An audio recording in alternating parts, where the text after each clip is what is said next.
नागरिक उड़ान न्यूज 24 में आपका स्वागत है। देश और राज्य की खबरों में सबसे आगे। लोकसभा में हार के बाद मायावती को मिली संजीवनी, बसपा ने जीता उपचुनाव, बीजेपी की जमानत जब्त। कटहरी जिला पंचायत प्रथम सदस्य रही श्याम कली के निधन के बाद इस सीट पर 6 अगस्त को चुनाव हुआ था, जिस पर सपा, बसपा और बीजेपी ने अपने समर्थित उम्मीदवार चुनाव मैदान में उतारे थे। कटहरी में हुए उपचुनाव में ऐसा रिजल्ट आया कि बसपा खुश हो गई तो समाजवादी पार्टी को झटका लगा है।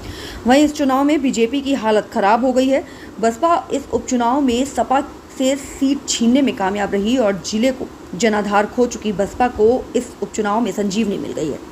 इस उपचुनाव में मिली विजय पर बसपा जिला अध्यक्ष ने खुशी जताते हुए कहा कि एक बार जनता बहन जी के साथ खड़ी हो गई है और जनता अब ये जान गई है कि बसपा ही उनका भला कर सकती है।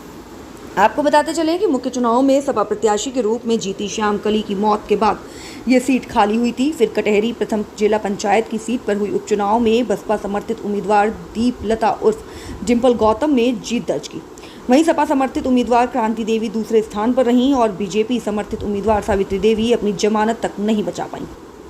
कटहरी जिला पंचायत प्रथम सदस्य रही श्याम कली के निधन के बाद इस सीट पर 6 अगस्त को चुनाव हुआ था, जिस पर सपा, बसपा और बीजेपी ने अपने समर्थित उम्मीदवार चुनाव मैदान में उतारे थे। बुधवार 8 अगस्त को सुबह शुरू हुई मतगणना में बसपा समर्थित प्रत्याशी दीपलता उर्फ डिम्पल शुरू से ही आगे रहीं और उन्हें जीत मिली। उन्होंने अपने निकटतम सपा समर्थित उम्मीदवार कांति देवी को 2639 वोट से हराया। बसपा की दीपलता उर्फ डिम्पल को 5599 वोट मिले तो सपा की कांति देवी को 2990 जबकि बीजेपी की सावित्री देवी को 241 वोट मिले।